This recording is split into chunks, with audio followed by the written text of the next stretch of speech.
Hello, everybody. Thank you for watching. Thank you for joining me.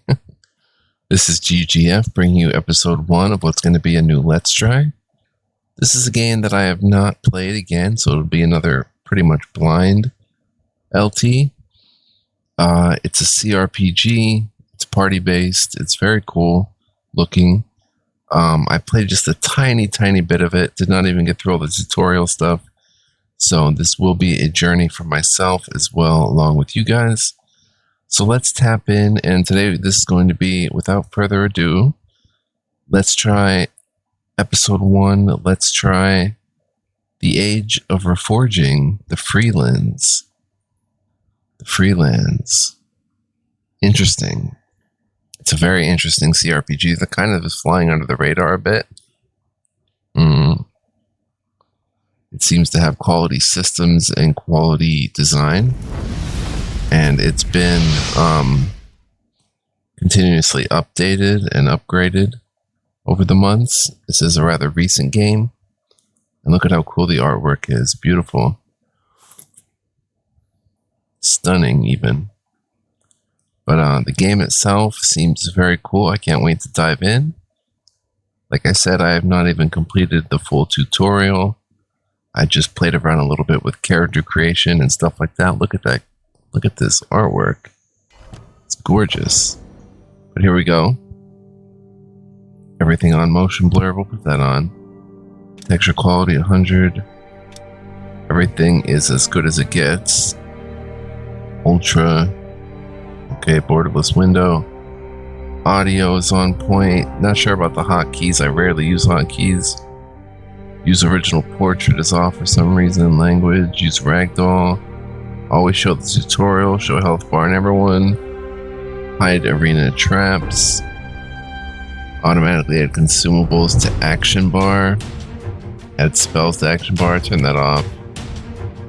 Auto combat, pause at start of battle, auto save cap 5. Bong bong, okay. So, we'll hit apply and get out of there. Hit new game. And let's go, son. Dive into this fascinating world of murderous and villainous adventuring. Well, murderous, villainous scum. And of course, you have your adventurers to save the day, as always. But we'll see how it goes. It's loading up right now.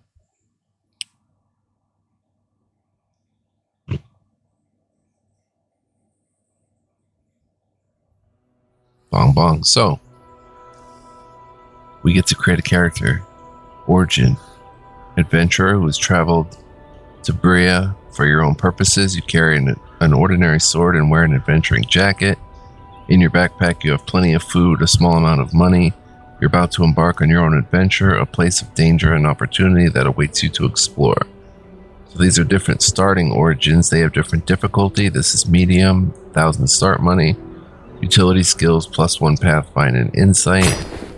It's also mercenary, which is an easy start. You're a rookie mercenary, badly wounded from your last failed mission.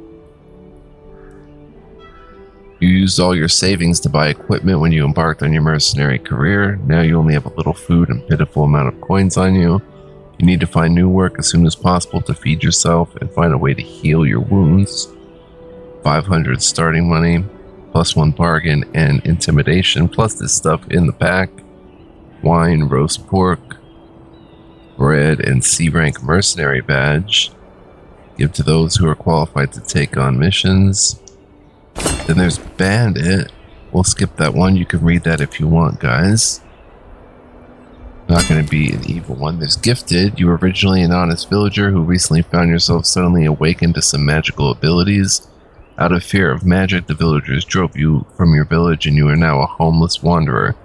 The bad news is that you don't have much food on you nor much savings. You need to solve your survival problem as soon as possible, and perhaps the magical gift you carry can help you. Easy start, even though you get 300 money only. And +1 scholarly. You start with rye bread, sausage, carrot, a couple carrots, and some bottled milk. Rye bread with extra refined flour is still unpalatable to many people. It lasts for 24 hours plus 3% tenacity, 25 satiety, 2 morale. The slightly sour taste is a nightmare for many people, except for the central Selmanic, who consider it a traditional gourmet. Most people just use it as low-cost food. Rye bread. And then we get starting equipment. We can use a staff, starting skill. Let's keep looking though. Here's a shiake. Whoa. What is going on here? You're a wuxia from the east. To the locals, you are a mystery, not only your identity and goals, but also your unique and dazzling martial arts skills. You may look weak and vulnerable, but more than one unlucky bandit has regretted their choice about experiencing your martial arts skills. Despite your skills, surviving in the unfamiliar Freelands is no easy task, so you must proceed with caution. 1 pathfind and sneak, 2 salted fish, roll cake, and wine. You can taste the layered texture of cream and cake in one bite. This dessert is made of baked cake, spread with cream and rolled. Both the material and the method reflect the nobleman's pursuit of mouth and stomach enjoyment. That sounds delicious. A Ronin. You're a Ronin from the Far East and no one knows what you uprooted yourself for. You came across the ocean alone to the other side of the world, and on your long journey you encountered countless crises, but all of them turned out well. Undoubtedly, the unique Oriental martial arts you learned in the past played an important role in this. Other than that, you seem to have nothing else to offer. Pathfind and sneak, 2 rye bread, a roll cake, and some honey tea. The light flavor and refreshing effect is what makes the tea so popular. Using honey for sweetness is a bit of a luxury compared to adding flowers and fruits for flavor, but it does provide some energy to the body. A bard, lots of different starts. You're a mediocre bard, barely graduating from a small-town bard college by bribing your teachers. In truth, you only know a handful of tunes to play, but none of that matters. Nothing can stop your adventurous spirit. You pack 2 days' worth of rations, grabbed your old loot, and set off to wander the world. 2 biscuits, wine. The use of ripe grapes to make wine is as common everywhere as the use of salt to cook, but practices and recipes often vary. In the Freelands, where cultures meet, the use of artificial yeast is generally considered to make the wine more flavorful. And honey cake. Blacksmith. You spent 2 years as a blacksmith apprentice in your hometown. You assisted the old blacksmith and never even forged a sword of your own. The daily routine of an apprentice became boring, so you left your hometown with your blacksmith's hammer and set out on an adventure. It's a hard start, 300 plus 2 smithing, 2 iron nails, 3 iron ore, a sausage, and 2 rye bread. And there's cook. You once worked in a rundown tavern, helping the cook and serving dishes. You picked up some simple recipes along the way. This skill might keep you from starving on your adventures, but you'll need to find ingredients first. Recipe for honey cake, 2 bottled milk, some flour, honey cake, and honey. Hard start, 250 money plus 2 alchemy. Herbalist. You once studied herbal medicine for a period of time with a reclusive herbalist. You know which plants can stop bleeding and which ones cause diarrhea. This basic knowledge may not earn you much money, but it could save your life in a pinch. 2 to alchemy. Start with 2 apple pies. The addition of yeast allows the outside dough to be baked fluffy and crispy. Local people make the apple pie filling using only chopped apples with little sugar to sweeten it to keep the flavor more natural. Honey tea, some sage, nettle, and healing ointment. A beggar. This is the hardest start. 0 starting money. A bowl, worn wooden bowl common to the homes of commoners, often used for oatmeal. Beggars would also use it to beg. 3 rye bread and 2 lockpicks. In the hands of a skilled thief, it can pick almost any lock in the world, but be careful, apply too much force and it might snap. You're a penniless beggar dressed in rags and with no skills. All you have with you is a broken bowl to beg with. What can be said about it? Let's just say the future is promising. Note, this order will be extremely challenging. Please choose carefully. And then back to adventurer. We don't even get a starting equip or skill with beggar. It's interesting. We might hardest, herbalist, cook, blacksmith. I was kind of thinking be a Ronin. You get to start with a katana, which is very nice.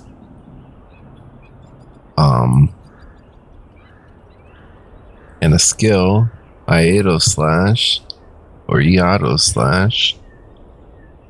Dash forward with a powerful slash the moment you draw your sword. Deals 120% weapon damage to enemies along the way and applies a 3-second bleed effect, dealing 7 sharp damage per second. Weapon class Katana Wakizashi. Or you can go Shuriken. Throw 6 shurikens in a conical area, each dealing 10 stab damage to the enemy that they hit. Or Iato slash. So Katana or Nodachi. That's interesting. Or Katana or Wakizashi, which is a smaller one. But of course the attack speed and stuff differs. This is the slowest, but the biggest sword.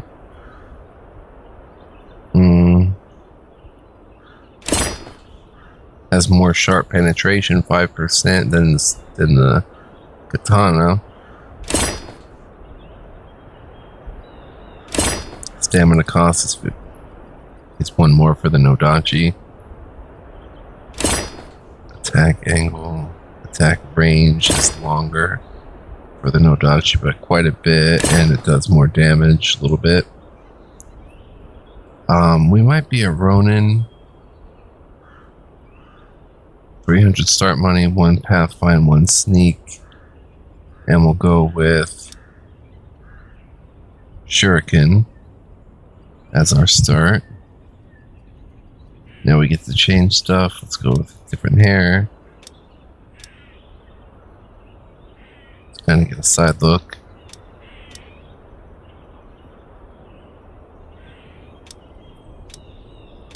Let's see. Any buns going on? Ponytails?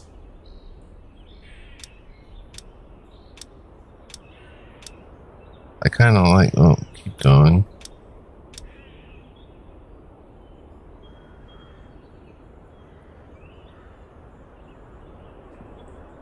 I think we'll go with this one.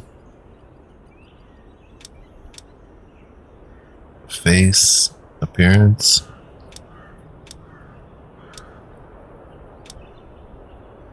Let's focus the face while we do this.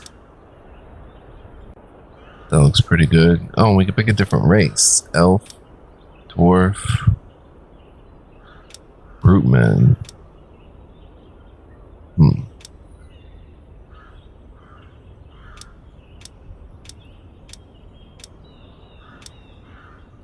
That one will be human. Hair looks good. Brow, spine, beard, none. Hair color, brown. Eyes, none.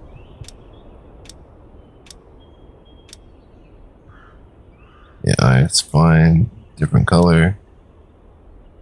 Blue.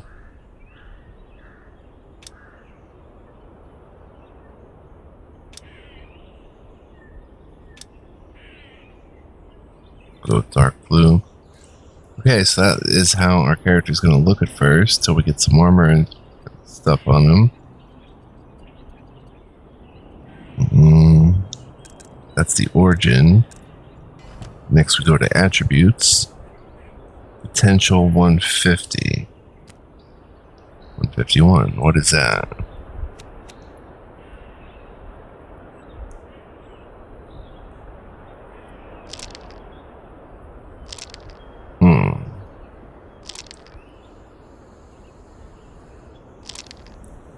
Rolling for stats. Why can we upgrade 10 in perception?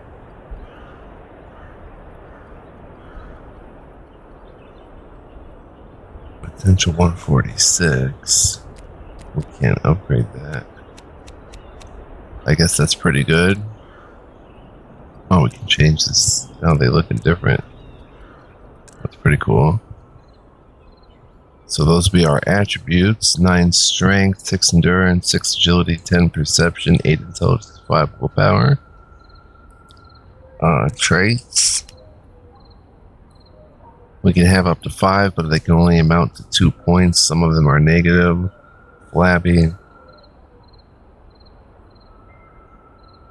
We'll take Flabby to get -1, so now we have more positive points to spend. Habitual thief. Secretive, good at taking advantage of people when they're not looking. 1 sneak, 1 thief. Explorer. Good at exploring and pioneering, mastering higher wilderness survival skills, insight and pathfind. We'll get that. Good explorer. Now we have 2 more points to spend. Kindly face, -25% threat. Silver tongue, 1 persuasion, 1 bargain. Good at talking and negotiating. We'll get that. We'll get another -1.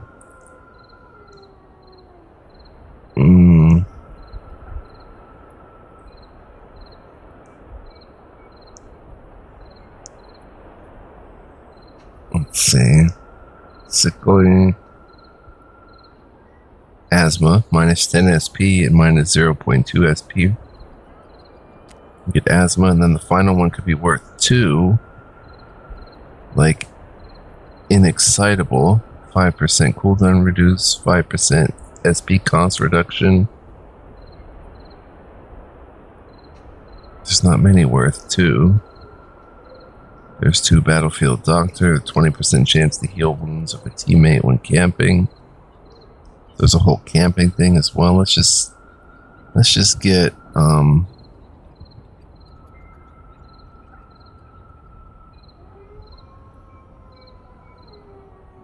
we don't need the one we just picked up. We don't need asthma. Oh yeah, we do. We did need that. No, we didn't. Well, we can get it anyway. And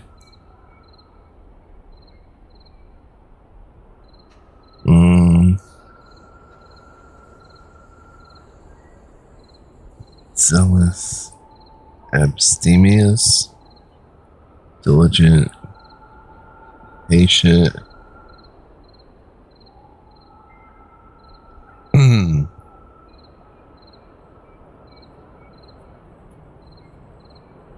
Armor maintainer. How about kindly face? -25% threat.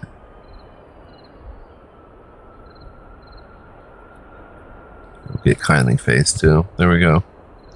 It's all of our traits.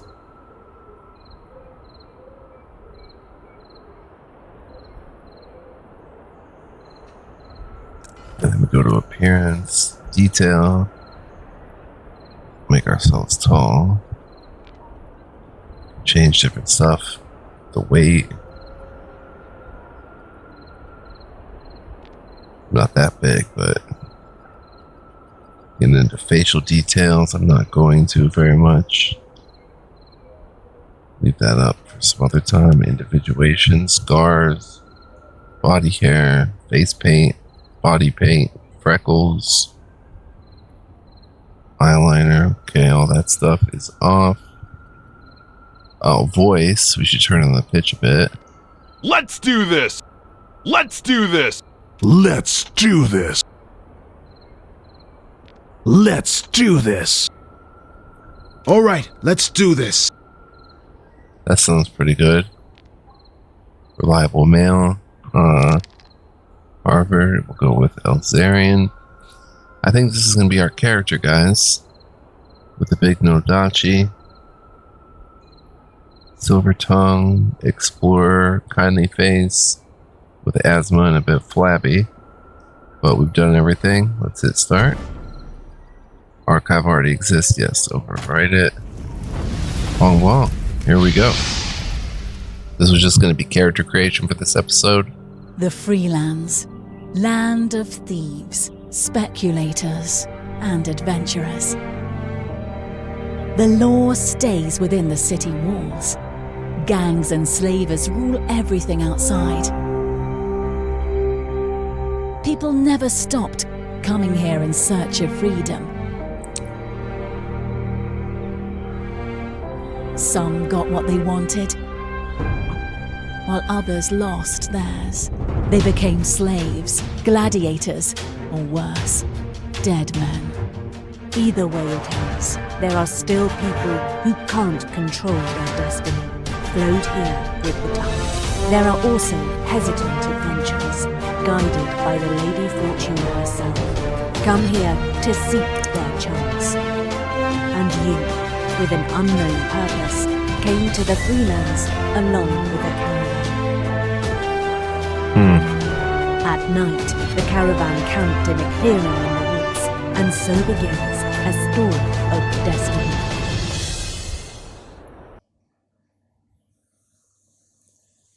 Alright, and onward we go. We get to see that opening cinematic. Seems very interesting. Very cool. You're alone on the road to Bria for a reason known only to you. The journey doesn't start out easy, and you need to be constantly on guard to avoid all unsuspecting eyes. That is, until you come across a strange caravan of all sorts of people. After a few brief words with the leader of the caravan and a mutual exchange of names, he agrees to your request to travel with him. You agree to look out for each other, but not to ask many questions, and you'll go your separate ways when you reach the gates of Bria. The journey is much easier with the caravan in tow. After 2 days of safe travel, you are less than a day's journey from Bria. At this point, the caravan is traveling through the woods near Bria, and as it's getting late, the leader of the caravan orders a camp to be set up in a clearing in the forest. Soon the camp was set up. Alright guys, camp is set. We'll be spending the night here. We're about a half-day's journey from Bria, and without incident, we'll be standing at the gates of Bria by midday tomorrow. We still have some time before sunset, Elzarian. Scout the woods around us and see if anything seems amiss. Understood, I'll go now. Good. Meanwhile, the rest of us will gather some dry firewood and catch a few fish from the nearby stream. I remember some tasty mushrooms growing in these woods. By the time we return, we should have a fine pot of mushroom fish stew ready. Oh right, have Marty go with you. While these woods aren't dangerous, it's always better to have someone watching your back. You don't seem too worried about your own daughter's safety. Come on, Marty. When have you ever given me peace of mind? Don't go too far from the camp and come back as soon as it gets dark, understood? I will. Pressing the O button allows to switch game view. There are 3 different views and movement options: following view, free view, and over-the-shoulder view. Following view, the center of the camera always follows the player. Use WASD or click the ground to move your character. Use QE or hold down the mouse wheel and drag to rotate the camera. Free view, click on the ground to move your character. Use WASD to move the camera. Use QE or hold down the mouse wheel to rotate. Over shoulder view, use WASD or click on the ground to move the character. Use QE. Okay. Pretty well and good. We're in free mode here. But, okay. Slave. Check. Okay, we can see what they're wearing and stuff. Slave shoes, slave chests. Can check the various stats. Very cool. Little bars down here. There's our shuriken skill. So there's a lot to this game, and we're going to get to more of it next time. I just wanted to start with this sort of... What is it, mate? I have some questions. Ask then, I'll see if I have the answers. You don't seem very picky about who joins your caravan. Not entirely unpicky, they need to be going the same way. I won't change my destination for 1 or 2 poor souls. Beyond that, I don't select my companions much. You see, we all have our own troubles, in one way or another. I never ask too many questions, nor do I judge. Just help those in need, because I believe that when the day comes that I need help, they won't hesitate to lend a hand. Why are there 2 slaves in your caravan? That's none of your concern. I don't ask about your story when letting you join my caravan, so please don't pry into others' business. What kind of place is Bria? Never been there, eh? Well, Bria's not much to look at, I'll tell you that. More civilized than the bandit-ridden wild, sure, but the place stinks to high heaven, crawling with thieves and gangsters. If you're looking to buy something, Bria's not bad. You can find just about anything there. Need work, you can scrape by in Bria. But if you're after fun, you'll be sorely disappointed. Even by lordless land standards, that Bria's a dull place. Stirrup Town's better by comparison. There's a villager. Hello, what do you want? Introduce each other. Are you an adventurer? Pleased to meet you. My name is Villager Bailey. Anything else? Compliment, insult, trade, invite to party, leave. Wow, trade? Failure. I'm not interested. Okay. So you can talk to different peeps. There's a merchant. There's a bodyguard. Let's talk to the merchant. Hello, friend. Are you interested in my goods? I'm a traveling merchant, and my goods are prepared just for travelers like you. What kind of stuff do you sell? I sell all kinds of ornaments, necklaces, rings, belts. Take a look. There's always something for a traveler like yourself. What do you know about Bria? Bria? I travel from there time to time to sell my wares, but I'm not from there, so I can't say I know much about it. If you must ask, Bria is a nice place by the standards of the lordless lands, of course. The people there are reasonable and generous, and the wine in the taverns is always watered down, but at least it goes down. Show me what you have. Of course, take a look. So we can shop. Copper sapphire ring. 2% to all those resistances. There's flame, cold, electric, poison, light, dark, and +1 intelligence. And we have 4 silvers, 45 copper, whatever. Could actually buy one of these. Intelligence, willpower +1, endurance +2. We can't afford that one. Alright, very cool. So some rings. So I'm gonna save here and say thank you for joining me. We can unlock some stuff. Pressing Alt highlights everything. Look at all the things we can interact with. And we'll get more into this next time. I just wanted to show character creation mostly and start that way. Stuff over here to pick up. We can probably take this stuff without getting in trouble. Ooh, a honey mead. We'll try it all next time. Bunch of horses. So hope you guys enjoyed this episode. If you did, please like, comment, subscribe. If you want to be a huge help, you can become a member. Info and links are in the description of this video for that, if that's what you choose to do. So we're going to get deeper into this. It's quite a deep CRPG, and there's a lot of stuff we'll look in here, like different, just a lot of different stuff. It's pretty unique in quite a few ways, and we'll get to that and more next time, God willing. We'll explore it further. Don't give up on it yet. Trust me, guys. There's like some interesting team battling mechanics and stuff like that. Tactical abilities, character, bunch of stats, very cool stuff. So more next time. Stay tuned for that. And until I see you guys again, be well, live well, stay well. Much love, peace, and joy. Don't miss out and don't go anywhere, guys. Ciao for now.